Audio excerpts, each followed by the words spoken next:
Good afternoon. We have come to our final panel of the day. And I always, when I'm planning these, I like to start off the morning with a power, exciting panel. And I really like to end the day with a exciting power panel as well. So we have our exciting power panelists with us this afternoon. So our last panel is So You Want to Be an AD. And we have two of our esteemed athletic directors here joining us this afternoon. So I'll give them an opportunity to introduce themselves and tell you a little bit about their background, and then we will get into our panel. So we will start with our host from Texas Southern University, Dr. Granger. All right. How is everyone doing today? My name is Dr. Kevin Granger. I'm the Vice President for Intercollegiate Athletics here at Texas Southern University. Fortunately enough, I was able to come to Texas Southern on a basketball scholarship and spend 4 years here. We had some success while I was here. We were able to win 2 championships, 2 regular season, and 2 SWAC tournaments. So we, at the time, Dr. Reynolds, were the first school to go back to back, to win the regular season and obviously to win the SWAC tournament. So we're excited about that. Later on, left that and had opportunity to play the professional basketball, came back to Texas Southern as an assistant basketball coach, became a high school coach, came back as associate head basketball coach. Dr. McClellan became the vice president of athletics. He hired me as a director of operations. Then I moved up to assistant athletic director. And then when Dr. McClellan became the commissioner of the conference, I was promoted to interim athletic director, and then later on became vice president of athletics. So for the past 5 years, I've been VP of athletics here at my alma mater. So I'm really excited about that. And a 3-time graduate of this school as well. Awesome. Yeah. So my story is a little different. I didn't come up at Morgan State, so I am the first woman in a 155-year history to sit in this seat at Morgan State University as and director of athletics. 1 year in, but for me, I grew up on Morgan's campus because I'm from Baltimore, Maryland. My mom is alum, and so it was the first campus that I stepped foot on as a teenager at my high school at my alma mater in Baltimore City. And 30 years later, I'm back. And so it's like coming home, and it's still like family because even though I'm not alum, they treat me like alum. And my niece just finished her freshman year at Morgan State. I've been all around the country. More recently, before I came to Morgan State, I was a vice president and assistant vice president and director of athletics at Cal State Dominguez Hills in California. And I was living in Long Beach with the palm trees, and they asked me to come home. Also worked at Georgia State University, started there as my first job as a graduate assistant academic advisor. So that paid for my grad school. And we didn't have any full-time staff at that time. Yeah, it was just 2 of us. And so I was a full-time grad student and a full-time advisor, essentially. Fortunate enough to get hired full-time there as their first full-time academic advisor and life skills coordinator. And from there, I went to NC State to get some experience with football because at the time, Georgia State didn't have football. Got that, went to NC State, stayed for a few years. I was there when Phillip Rivers was the quarterback. Okay. So I had that opportunity. And then from there, I came back home for a little bit at College Park. And so I worked at College Park, Maryland, University of Maryland College Park for a couple of years. And then Georgia State called me back. Essentially called me back in my first administrative role, what I would call my administrative role as assistant AD for academic support. And also during that time, we started football. So I was there from start to finish when we started our football program at Georgia State. 7 years later, I decided to look at other opportunities for growth because I knew at that time I decided I wanted to be an athletics director. And it took me a while to get there, but I decided I wanted to be an athletics director. And so I knew I needed some little more administrative experience, like just to kind of expand my horizon, so to speak. So there was an opportunity to still work in academics when I went to Cal State Bakersfield. And that connection was with a former basketball coach at Georgia State who had then gone to Cal State Bakersfield. At that time, the negotiation was basically to say, I need some sports supervision. If you want me to come and fix your academics, I'll come if I can expand my administrative role there. And so ultimately I became the deputy athletics director there. Stayed there for almost 7 years. And then I went to the University of New Orleans as deputy for 2 years. The story behind that is I was actually a candidate for the AD role with my good friend Tim Duncan. And he got the job, called me the next day, so said, are you coming with me? I was like, you know what, maybe, but I gotta have X, Y, and Z. And so it was always strategic. And so as a woman in this field, I knew I needed to have oversight of some of the high profile sports. And so at the time, the University of New Orleans didn't have football. So I said, if I have oversight of men's basketball, and I had to also say no academic responsibilities. Because at that time I had to change the perception about me being just an academic person, And before you know it, I just started getting calls all over the place. And I held them off because I just needed a minute to sit. And then after the pandemic, actually kind of during the pandemic, maybe the second year of pandemic, at the end of it, I got the call to interview for Dominguez Hills for my first AD job. Division II it was my first time going Division II. And we were still shut down. So I started during COVID. And I stayed there for a year. We went through this wonderful year. I was ready to move into year 2. And then I get the text from that same Tim Duncan that says, so Morgan State or too soon? And, I ended up going through the interview process at Morgan State. That was on my list. So Morgan was on my list of schools that I wanted to be at. And so even though the timing in my mind wasn't great, but I also learned that it's not my timing, it's God's timing. And so here I am finishing my first year at Morgan State, looking forward to, what we have moving forward in the future, and the opportunities that we have. Okay. And just finished your first year. Just finished first year. Just Yes. finished your first year. Yeah. So, so talk a little bit about, and you kind of touched on it a little bit, just being strategic in your journey. I know a lot of times, I can't remember, one of the panelists earlier today said a lot of it, it was Taylor Rooks, our Trailblazer of the Year. She said a lot of it is luck. A lot of her opportunities came because of luck. But I hear more about the strategic piece of it, and maybe all of that goes together. Got to put a little luck in there, but really be strategic about, your path. You said you did not want academics anymore. I'm gonna take myself out of that because I don't want to be pigeonholed. You had your list of, potential schools that you wanted to go to. So kind of talk a little bit about how you put your plan, your strategic plan together. Is it something that's, obviously it's long-term, but we should plan our careers the way we plan every other facet of our lives, but a lot of times things pop up. Right. So talk a little bit about that. And I was probably better at planning my career than planning the other areas in my life, to be honest. But I think just talking to a lot of my mentors helped.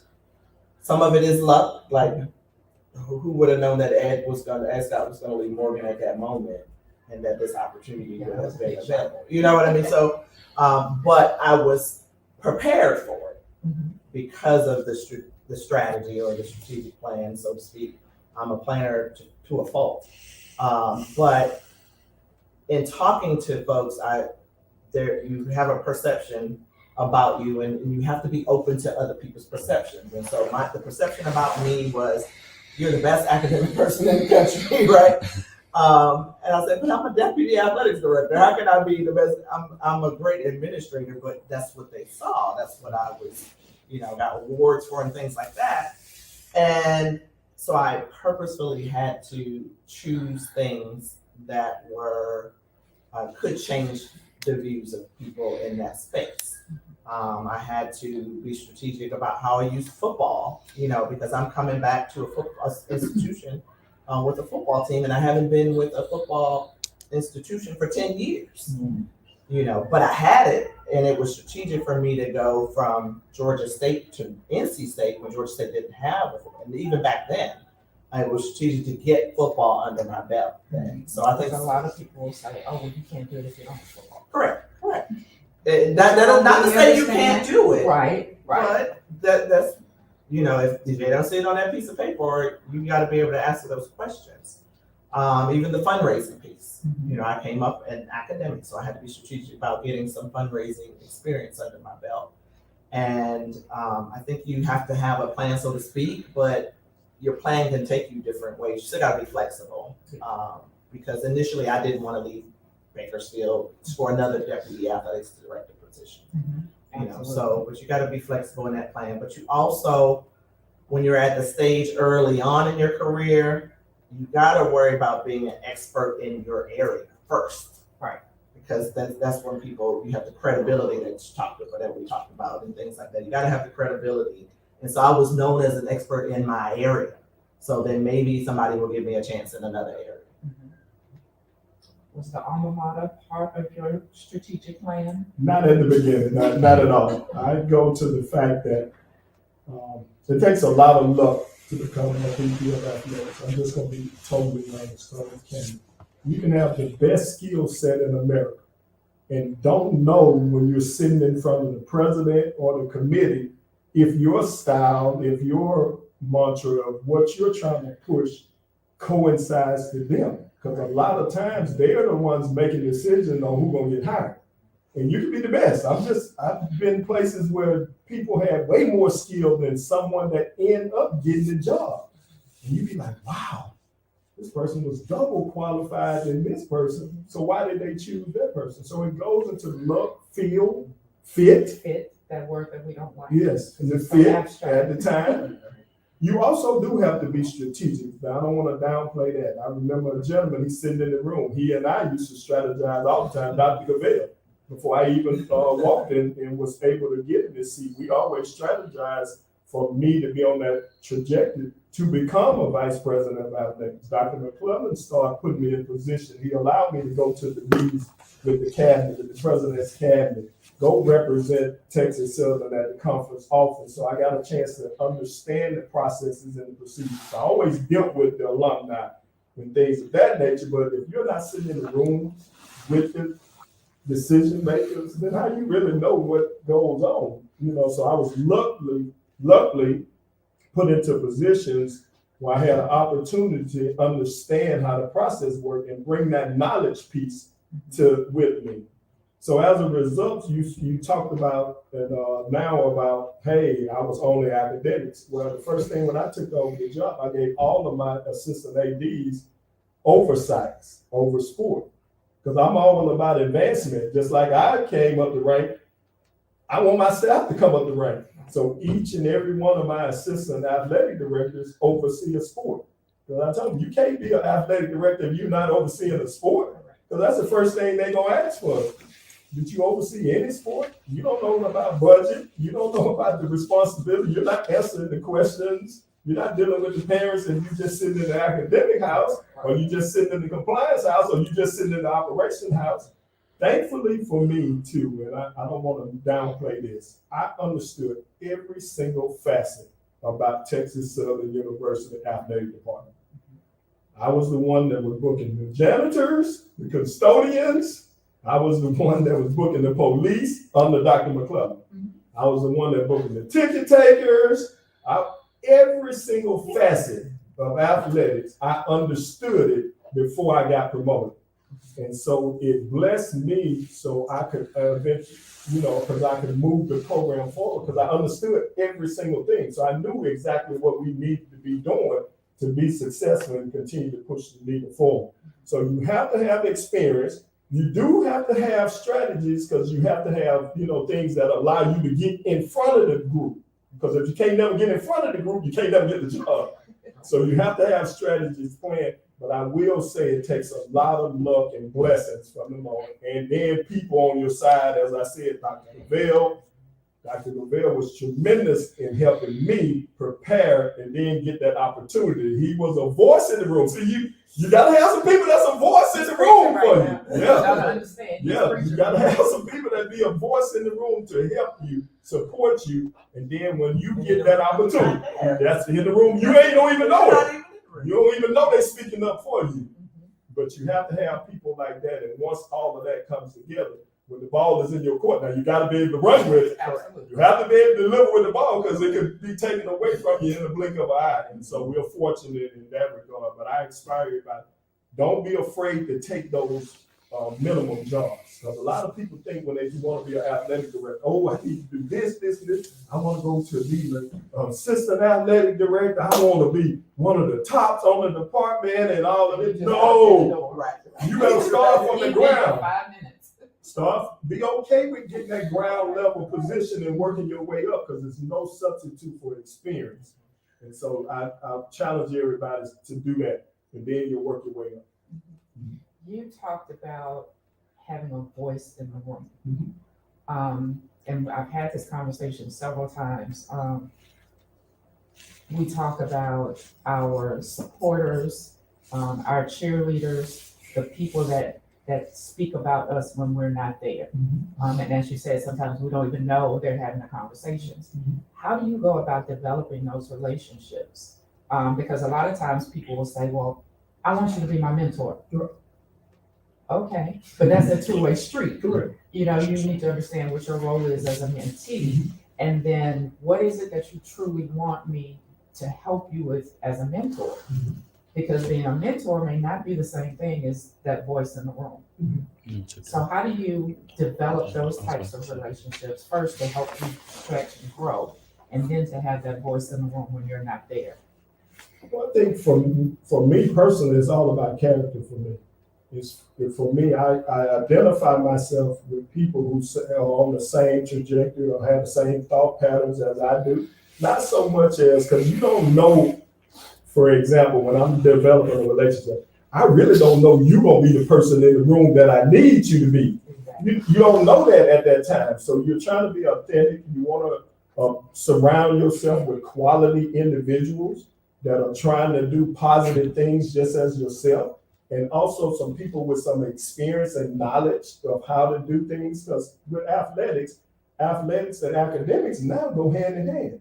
You know, we're held to a standard of making sure we're graduating student athletes at a high rate. In Texas Southern, we're at the highest that the school has ever been in the history of the school.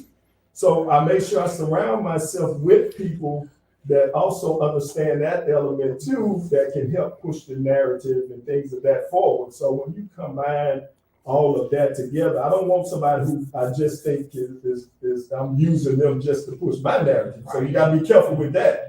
Because if you're trying to just latch yourself on with somebody that you think can advance your career, half the time that ain't gonna be the person that speaks up for you. Exactly. So they can see that. They can see it. They can smell it. They can see straight through that. So you surround yourself with quality individuals that you see are doing positive things, and then hopefully when they get the opportunity to say good things about you. And you talked about authenticity.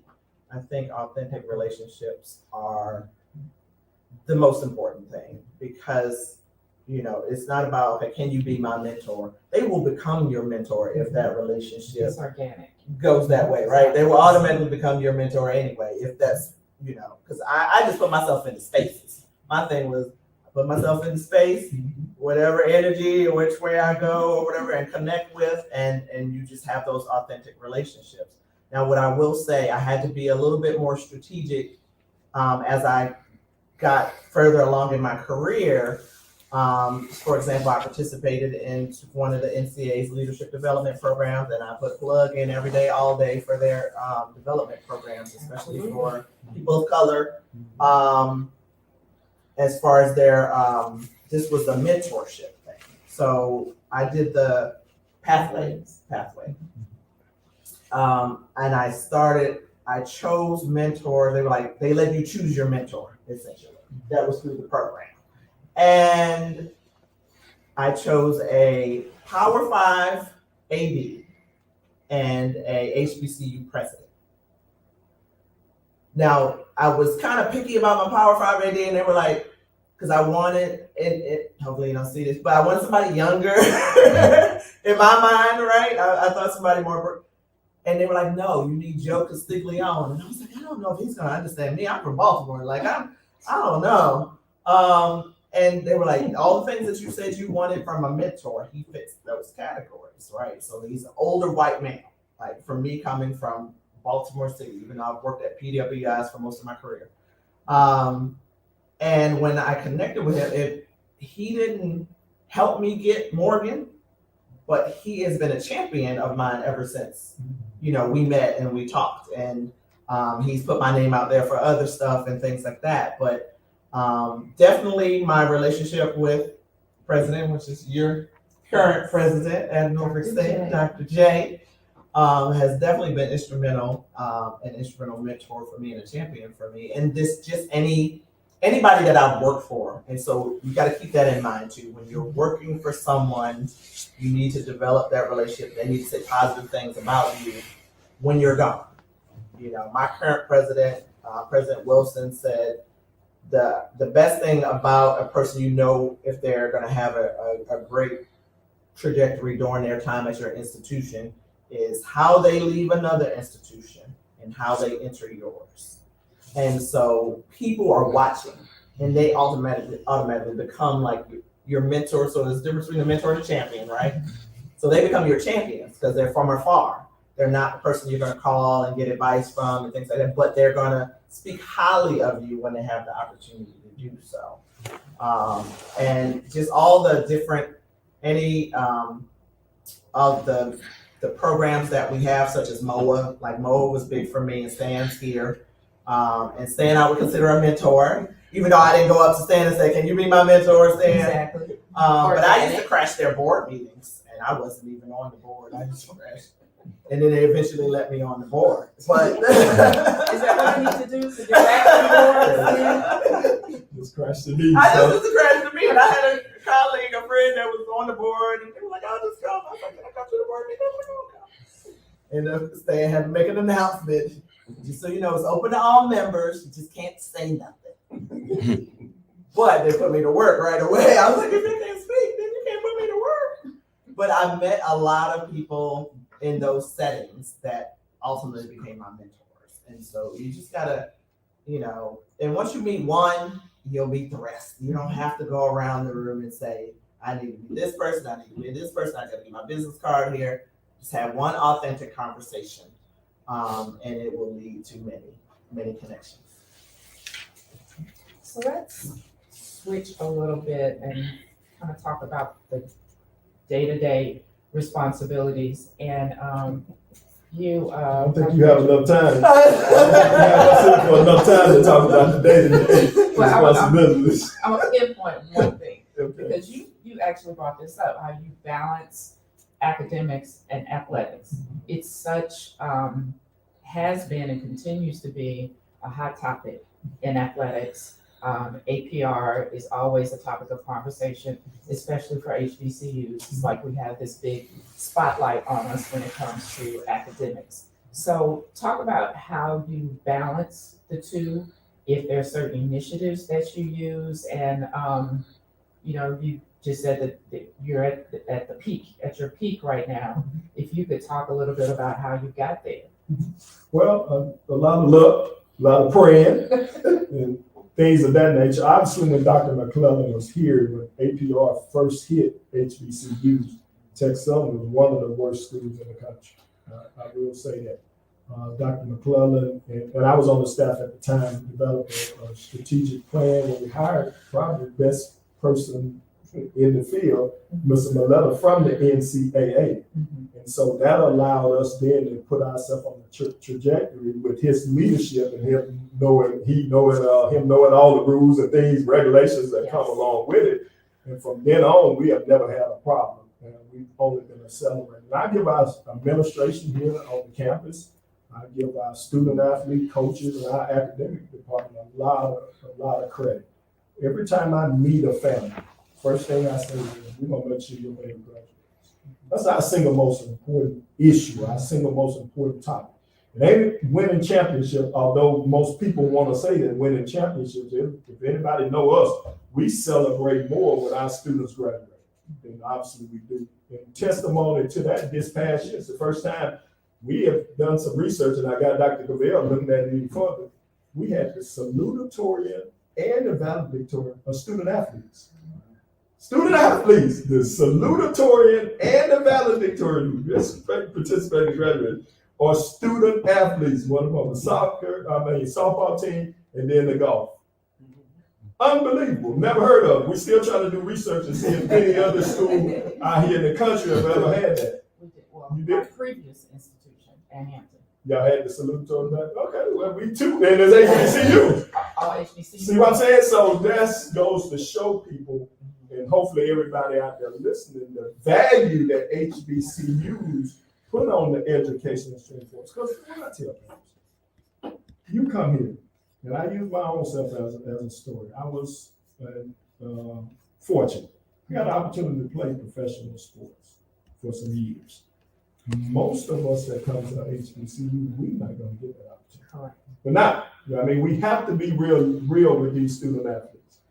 And so the single most important thing for them is to get their education so they can become productive citizens. And I tell the parents this, at some point in time, you want that baby to be off your income. You want that baby to be able to support themselves.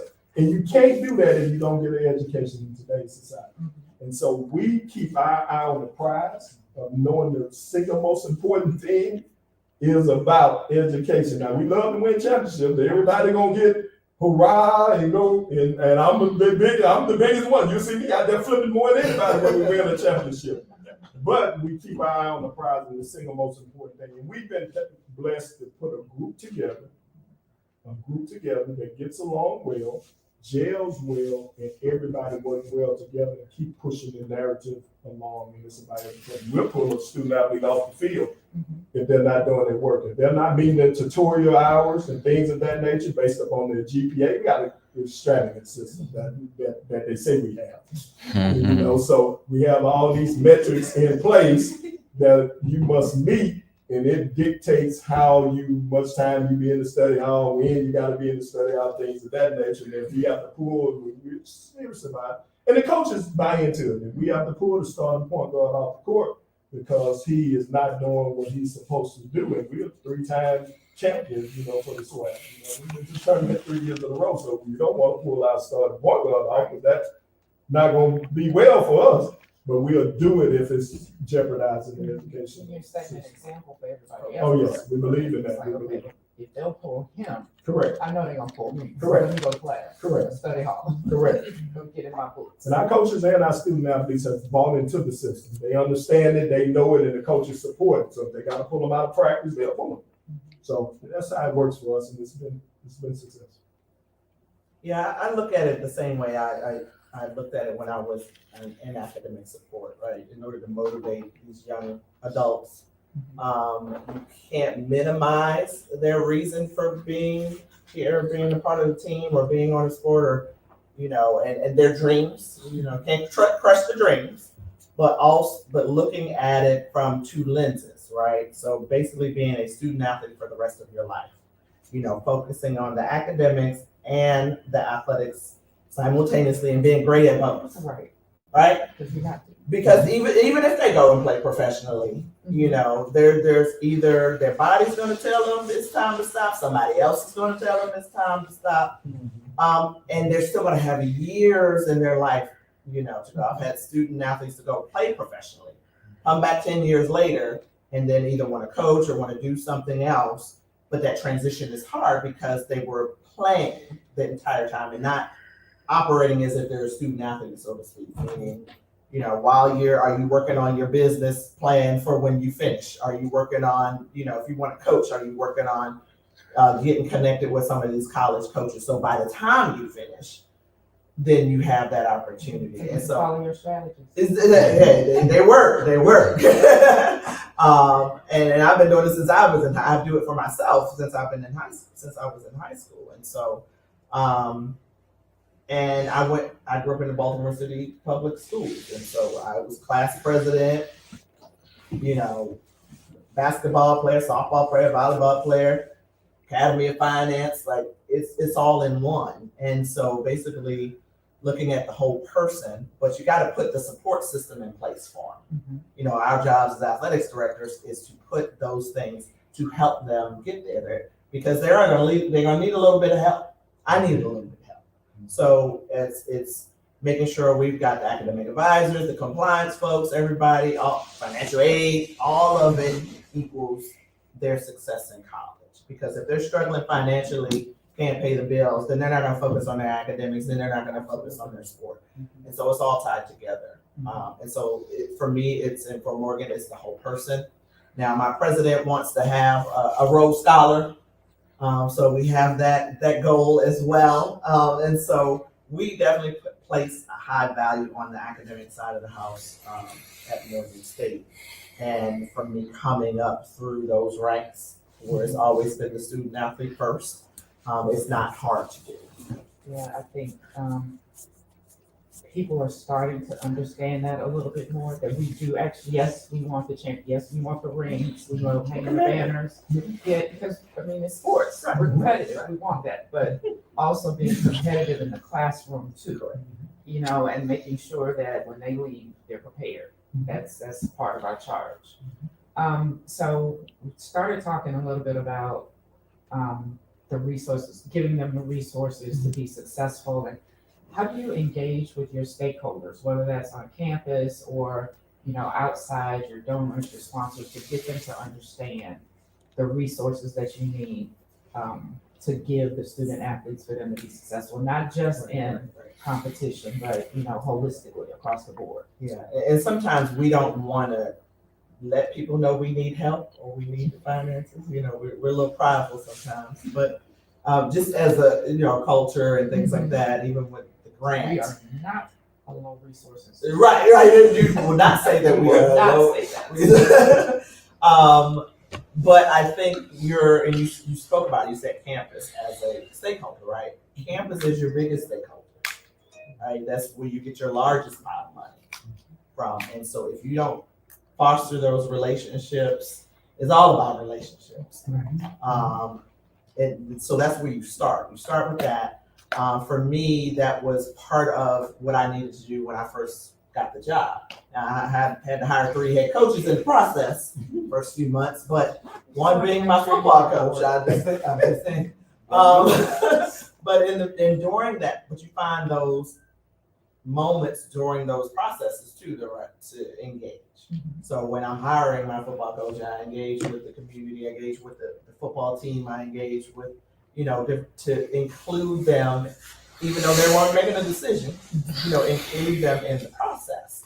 For me, it helped that I'm a hometown girl, you know, and you know, they were used to cheering for me from afar, and then I come back, I already had my own built-in cheerleaders. And so that helps a lot. There's no doubt. But you still have to foster those relationships, just because, you know, there's only a few of them that, regardless of what I do, they're still gonna have my back. You know, I can blow the whole thing up, and they still may be, you know, on my side. But and right, just give her another chance. She from Lake Clifton. But there, you know, I had to go and meet everybody where they were. You know, I had a couple of donors from our booster club, football booster club. I mean, literally my first day on the job, they didn't make an appointment, but they walked onto campus to my office to introduce themselves. But because I stood there in the hallway and spent 30 minutes with them, it lasted like a lifetime. You know, so you end up getting you don't have to say a word because they're going to speak on your behalf. And all it took was spending some time with them. And so for me, it's all about relationships. Everything's about relationships. So my relationships with the other VPs on campus are pretty important, right? They can help me get things that my VP of enrollment management is key. because that's financial aid, that's the registrar, that's admissions, that's all the things that help our student athletes to get campus. But then, now my next step is to engage our larger donors, things like that, in order to make a bigger financial impact on some of the things that we need to get. But my budget office now, and because of those relationships, they're like, okay, well, we can see, I know you went over by this much, but we can see how we can help out. Yes. So I think it's all about relationships. Life is about relationships. And that helps when you need to get things accomplished. And the more those stronger relationships, the better it is for you. Like if you got an emergency or you got a situation, I need this done like today, then that's better than going to somebody who just met you for the first time and you're trying to and you need something. Correct. I echo those sentiments, and we looked at it as a format for being transparent. We thought transparency is a major element when you're talking about your alums. They want to know that if they give you something, that you're going to do with the funds that they're sending you, what you said you're going to do. Mm-hmm. So we And I had wanna to be, they want to see it. So we developed a plan where we did a show and tell.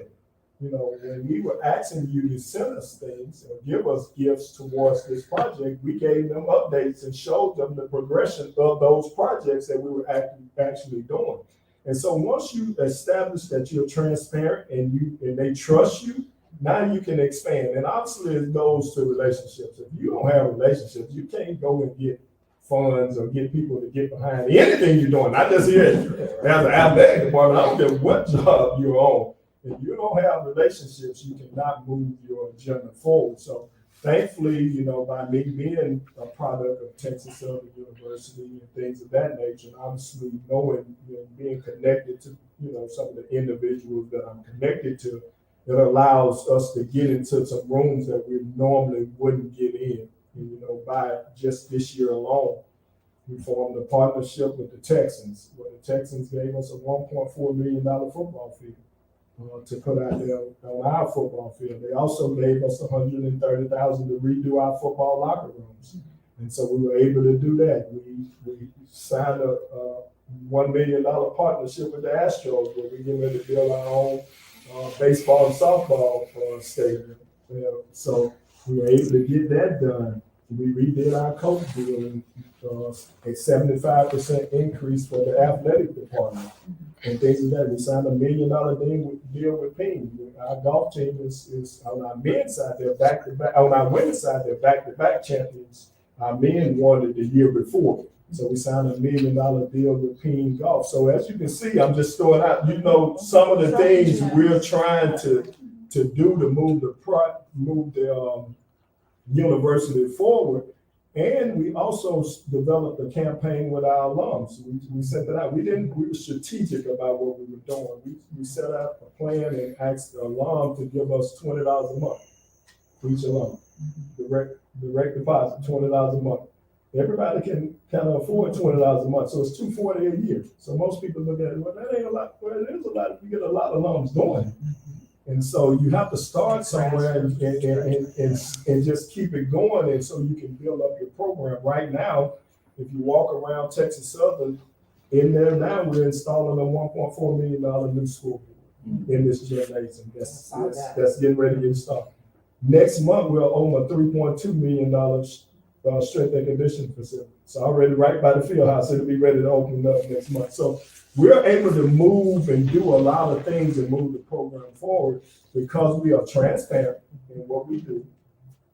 The alums and the sponsors can see the results. They know if you support Texas Southern, these are the things that's going to happen. And we show it, we release it, we show you the progress. We're going to put it out there on social media and things of that nature. So it ain't no confusion about the process of what's going on. And then it goes back to relationships. We have a lot of solid relationships, and it allows us to move the program forward. And we have some good people. We have some really, really good people, and we're constantly trying now to bring more people on board so we can do even more. Okay, great. Congratulations. Oh, thank you, There's a lot thank you. going on. Yeah, there's a lot going on, so that's what I said, if you really want to. Right. We did a lot of it. It's gonna take us a while to kind of dissect it and get everything done, because this room right here is refurbished. Oh, yeah. Like the others is sitting here over at the education department, this room is refurbished right here, so there's a lot of things that's going on. Not just in the athletic, but when you tie athletic and education together, you have a lot of things going on to improve. So we're gonna make this our last questions. We're gonna touch on improvement. From an equity standpoint, first of all, you know, this conference is Minority Trailblazers in Sports. And I really concentrate on, you know, another term is people of color. But I really concentrate on Black people because usually our stories are a little bit different. Even coming from being former student athletes, your story might be a little bit different than, you know, somebody at a larger institution, majority institution, the things that you have to deal with, the opportunities that are presented to you. So can you talk a little bit about strategies? Because sometimes they're just barriers that some we know, some we don't know, but being prepared for those barriers and how you continue to move your personal needle to be successful when you run up against those things as a minority in this industry. And you're a dope minority. 2 check marks. Wow, I appreciate it. As we celebrate. Which is why, you know, I crashed the MOA board. You know, served on the board, what, 4 years? What was my term, 4 years? And then I was the chair of MOIC with the NCAA, Minority Opportunities and Interest Committee. And so it's always, that's what I'm about, even though this is my first time actually working at an HBCU. I've always been for us, right? So in everything that I do. And, you know, I tell everybody else, I said my money didn't go to my alma mater, which was Liberty University, by the way. And so I give some now, but it was going to HBCU, you know.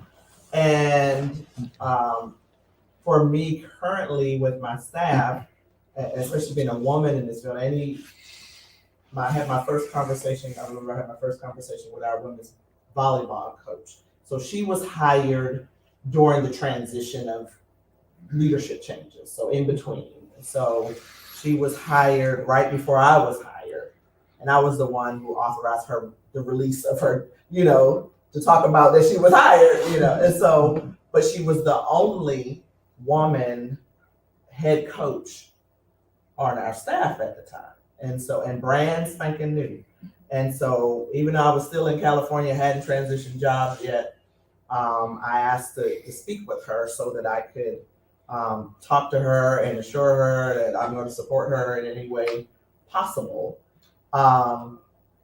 And that's what I try to do in the space that I am now. And so obviously, you know, speaking at these type of events and I've been on like a speaking tour since I've been announced the first woman, you know. And sometimes I'm like, I got work to do now, but it gives me a platform to use for my ultimate philosophy and purpose. And so I try to do that within my staff as well and support the women in our department, also all of our staff essentially, because we have a very diverse campus, even though we're at HBCU. I have international students, I have white students, Hispanic students, you know, but for, obviously I'm a little biased and try to create opportunities for development and growth behind me, so to speak, you know, like coming up behind me. And so that's the biggest thing. As you know, being the chair of MOIC, I was a big part of the ADID creation, the Athletics Diversity and Inclusion Designee. And so that got voted on. It was 4 years in the making, but my 2 years vice chair and chair, my last year is when it got voted through with the NCAA.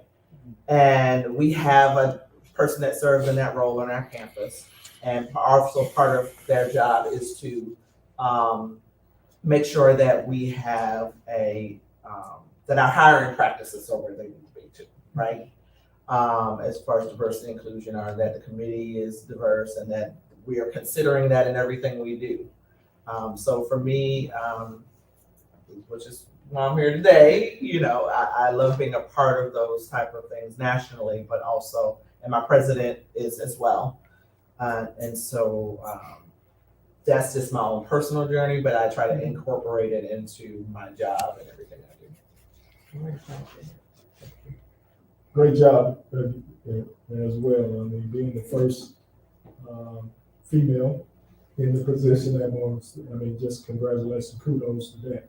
We try to make sure thankfully, we're in a position where we have quite a few women head coaches.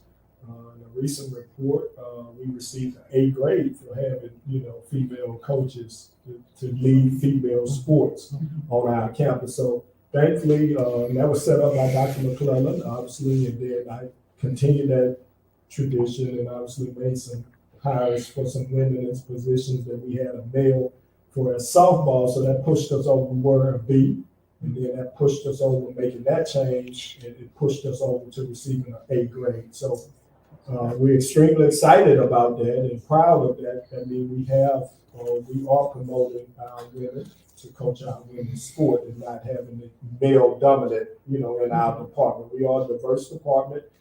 I have two females as assistant athletic directors. I don't think I have one male now since I left. That's right. So I have two females and just one male on the staff. So we're making sure we keep our eye on that and make sure we do the things proper to promote that aspect of it as well. And for us too, we don't let our situation deter us. Meaning, if we need to get something done, we're gonna get it done. We're gonna find a way. I tell them all the time, money will never be our issue or our stumbling block. I know everybody think HBCUs don't have this, don't have that, not supposed to have this. Now, do we have the resources at the PWI level? No. I'm never gonna tell anybody that. It is a separation. It is a huge separation. But we have the funds, or we can generate the funds, or we will go get the funds we need to make sure our student athletes have a first-class experience. Our student athletes here at Texas will never say they didn't have a first-class experience because we didn't have the funds and we couldn't supply them the equipment and we couldn't supply them with the things they needed to be successful. We don't let that happen. So for us, we roll our sleeves up, we get to work. If a coach tells me that they need something, the student athletes need it to advance the student athlete, we're gonna go get it. We'll find a way to go get it and get it done. And thankfully, we have an administration that supports us. And if we need it, we go get it. So that's not a deterrent for us at all. And I'm thankful for that, because it could be the opposite way around. We could be in a situation where we're not able to provide that level of service to our student athletes. So we're excited about it. That's awesome. Two very strong programs. So kudos to both of you. Any questions? I got one. I'll always ask one. You always Could you speak a little bit to now with the change in the way athletics directors have to look at their position as it relates to the onslaught of NIL, transfer portals, and all of those things that are coming down the pipeline now, and how that's impacted what you have to do as an athletics director? Well, for us, the portal has also helped us. It allowed us to do some things and get access to some individuals where typically an individual would have to sit out, and now they can come right to the transfer portal and play immediately.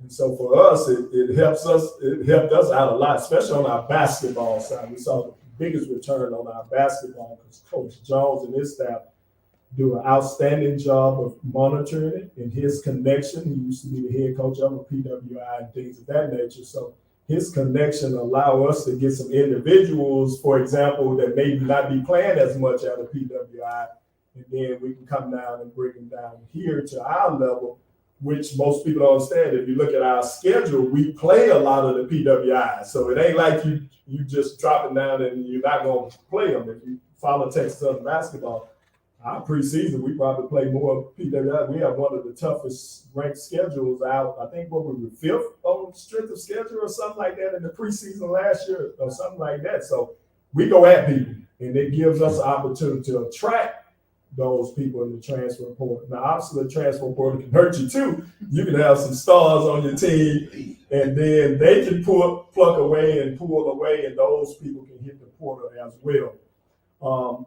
We're trying to now, we have some of our student athletes, obviously we have Shaquille O'Neal's son here, so we have a student athlete who's ranked number 5 in NIL and all of basketball. So that opportunity is there.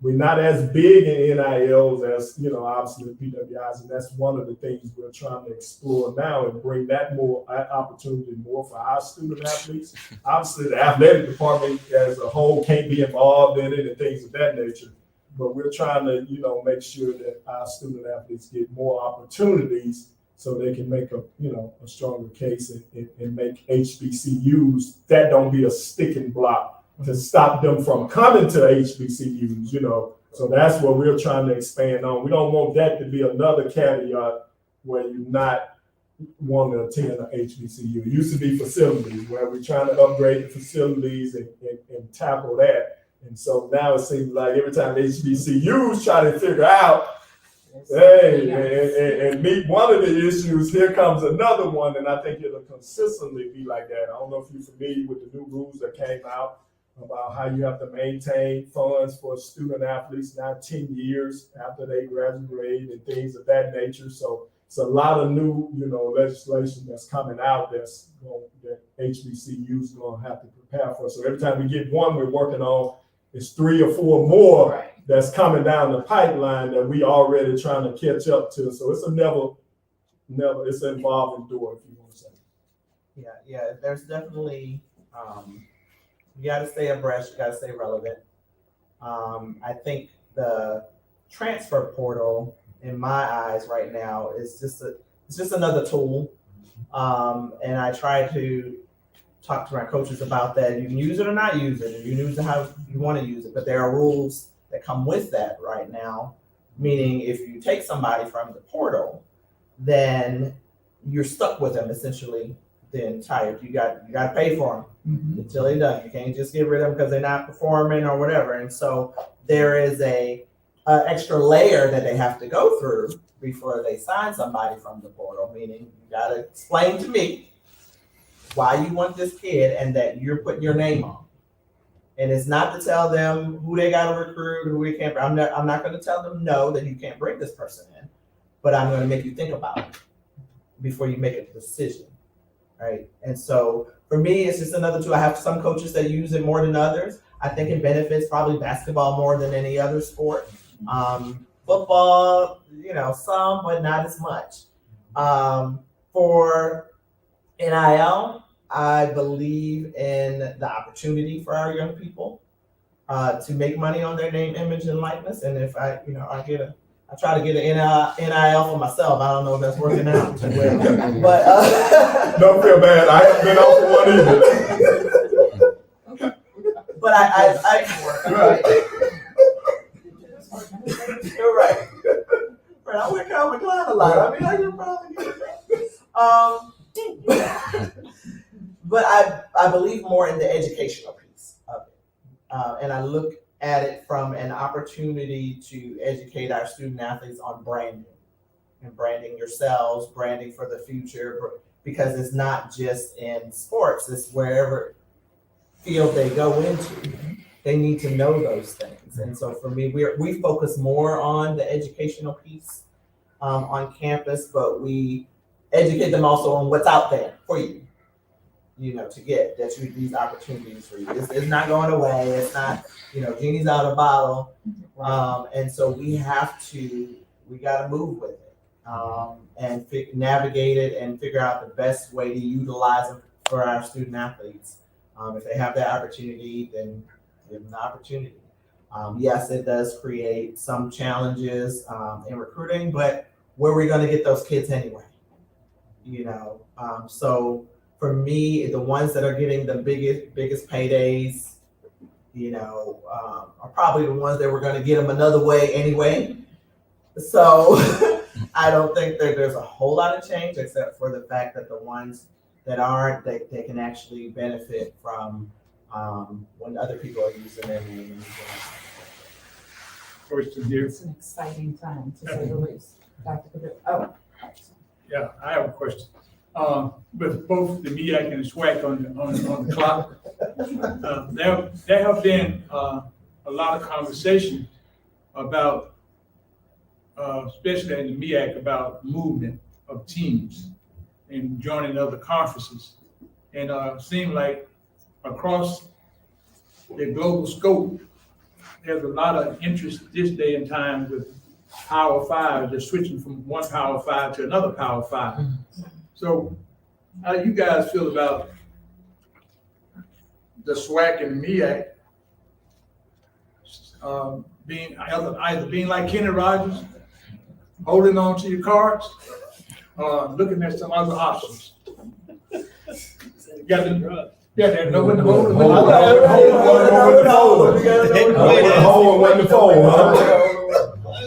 Well, for us, obviously, I said the part of the conference, and we just, had two MEAC schools to join the conference with Bethune-Cookman and Florida A&M. We had to obviously vote on it, and we saw the advantages of bringing, those two, welcoming those two to our conference. Obviously, it's a little heartburn with it, because obviously we respect the MEAC conference and always wish those guys and those individuals in that conference as well. And we don't want to see a point, because you can build one. They talk about forming this super conference where it's the MEAC and the SWAC joining.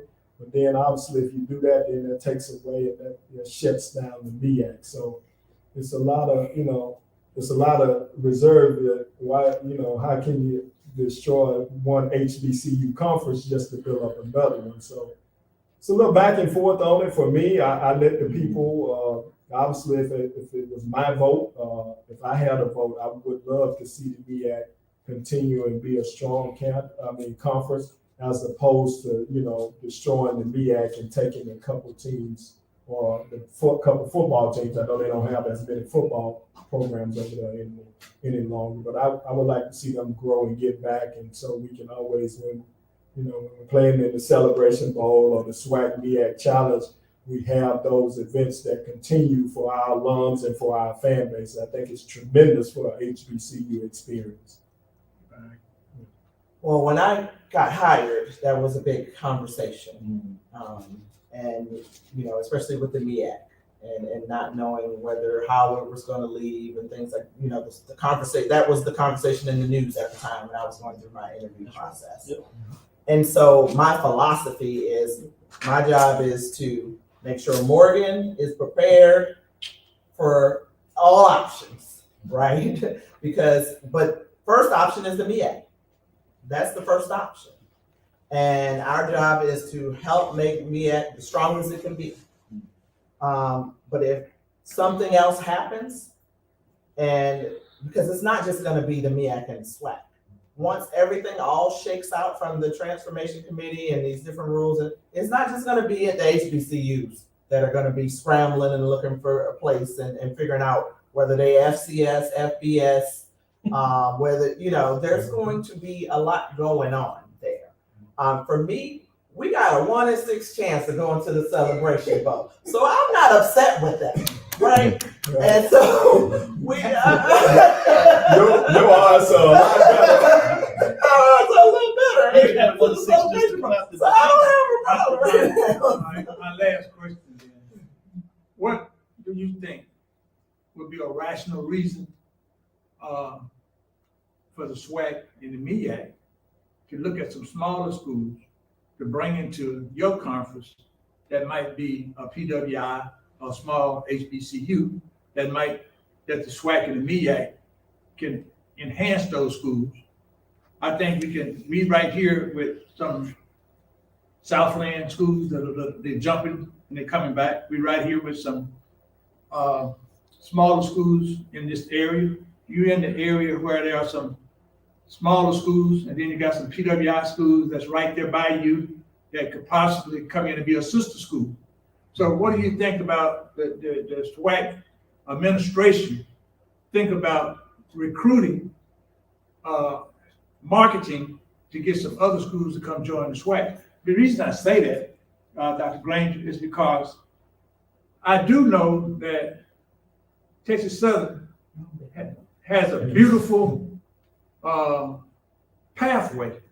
We would be a really, what we have in our APR, our GSR, those things like that, our graduation success rate is like 86%. We had the highest graduation rate of HBCUs. Then some of those kinds of things, we have our GSR is higher than, I think we probably in the top 50, right? So we have a GSR of 86% graduation rate. And I know that we would have the numbers, we have the facilities, and we have a lot of things that they would look at us for.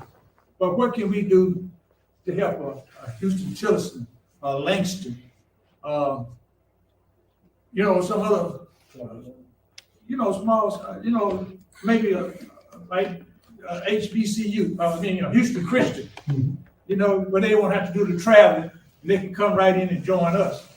Do we ever reach out to them?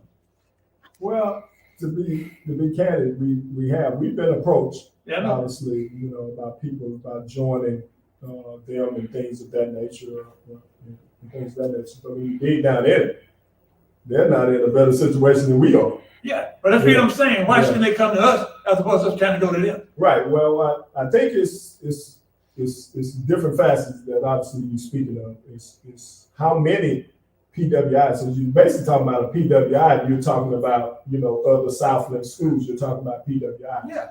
So their message to their alums is a little different, and it's hard to get a PWI that want to join a HBCU. That's not something that they bring to the table too often. They always bring to the table of us joining them, joining their conference. They're never reaching out to our commissioner, and I don't know this 100%, but he has never shared with us that a PWI has reached out to him about joining the SWAC.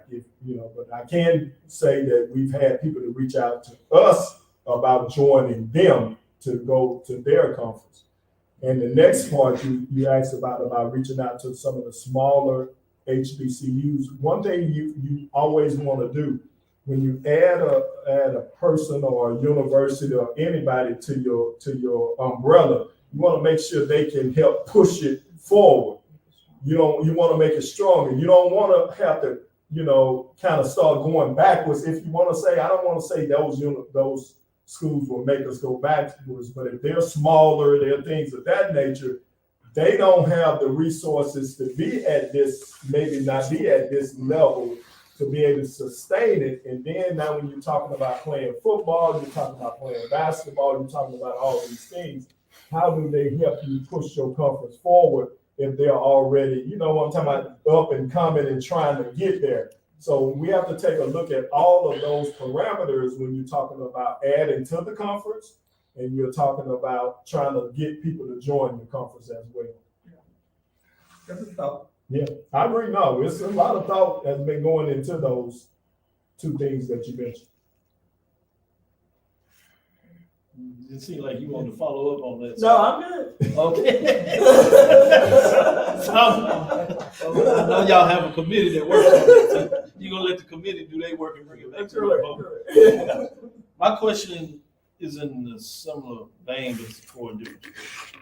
It is about the connection of MEAC and SWAC. Obviously, you talked about, and we talked about the MEAC SWAC challenge and the celebration of how it's working in sports football. What are the benefits and what are the challenge in trying to create something like that for basketball, men and or women's on that side? I think some of them are probably obvious, and some of them maybe not so obvious in terms of the rankings and things of that nature. But I'm asking this more for the fans. There are a lot of fans that would like to see a little more MEAC SWAC type basketball matchups, and then obviously You would have to have an entity come in and create the celebration mode that makes it financial.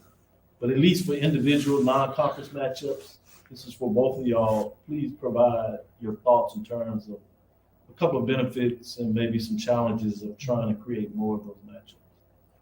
I guess I'll start that line.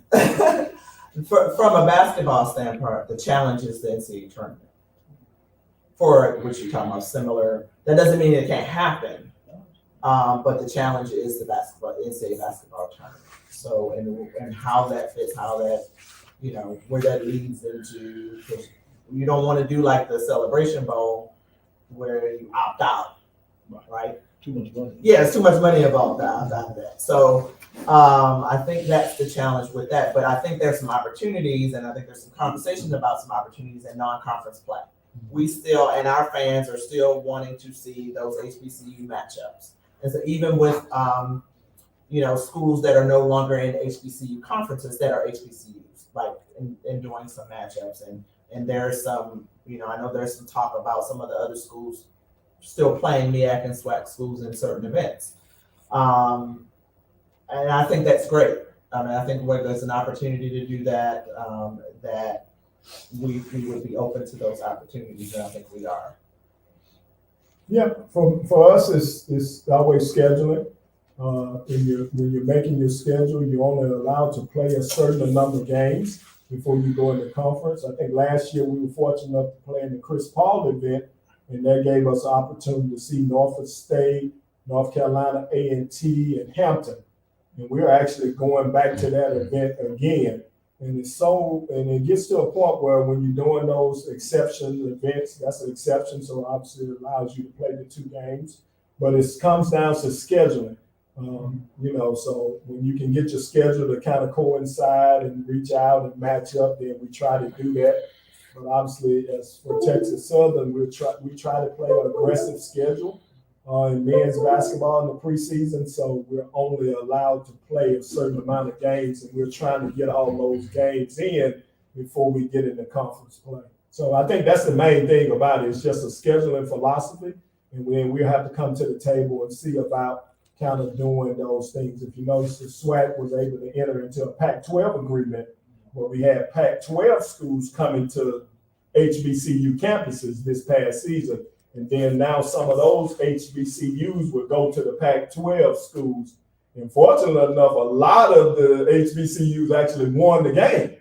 So, I mean, these agreements that how long was that agreement? Was it 2 just years? 2 years? It was Home and away. home and away. Okay. And so I don't think they're going to be Yeah, too excited. I didn't think so either. either. I didn't think so either. I saw those. I was like, yeah, no, they ain't doing this no more. They're mad with their commissioner about signing that, but it worked out well for us. So those are the type of agreements that we're talking about. Obviously, if you talk about SWAC, MEAC challenge or things of that nature, it can follow similar to that format as well. And I think that would be great for both conferences. And to be quite honest, the scheduling piece is you're talking about early on in the season, that's our guarantee games. Right. So you got to fit it in there. Do I go play Arizona for 120 or do I play a SWAC school? Type situation. Thank you for sharing that with the fans. Great. Okay. I think that's it. That will bring us to the end of this panel. Thank you so much, ma'am, sir. It has been an absolute pleasure. We'll have to do it again. All right, anytime. That will bring us to the end of our program for this year. It has been an absolute pleasure to have all of these minority trailblazers here with us for the last 2 days. I want to give a huge shout out and thank you to our 2023 Trailblazer of the Year, Ms. Taylor Rooks. Thank you so much. She was not able to be here, but she sent a wonderful and very inspiring video, and we're gonna get you here next year, girl. But that's it. Thank you so much. It's been a great weekend, and we're gonna continue to celebrate National Black Women in Sports Day /weekend as we go and celebrate some more. So thank you all for watching, and have a great weekend. Take care. So,